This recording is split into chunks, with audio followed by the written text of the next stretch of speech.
Ուրիշոն լիովին կոտրված է իր երեխայի կորստից, սակայն մաննանը նույն իրավիճակում է, երբ մաննանը հանդիպում է ուրիշոյին, նա անկեղծորեն ասում է նրան, որ այլևս երբեք չի ուզում տեսնել նրան և ուզում է բաժանվել, ցելով սա մաննանը պատասխանում է. «Նիշո,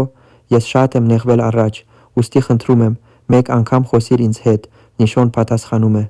«Ես արդեն որոշում եմ կայացրել, այնպես որ հիմա ոչինչ չի կարող պատահել»։ Դրանից հետո մաննանը հեռանում է տխուր։ Դուրիշոյի ընկերը հարցնում է մաննանին. «Ինչ է պատահել, ինչ է քեզ ասել Դուրիշոն»։ Մաննանը պատասխանում է. «Նարհա, նույնիսկ չի ուզում ինձ տեսնել, քանի որ ինչպես ասում է, ասել է նրան, որ բանի մասին հոգ տանի, իսկ նա ոչ»։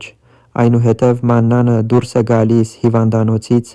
բայց Հուրիշոյի ընկերուհին այժմ հնարավորություն կունենա ավելի մոտենալ Հուրիշոյին, բայց ինչ էլ որ Հուրիշոն ասել է մաննանին, նա, հավանաբար, մտածում է.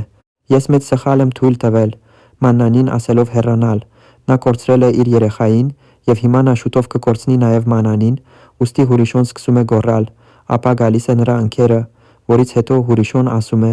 որ դուք գնաք և կանգնեցնեք մանանին, այնպես որ հիմա Տրիշոյի ընկերը ստիպված է կանգնեցնել մանանին, բայց հիմա Տրիշոյի ընկերը կթխրի, որ մանանը վերադարձել է»։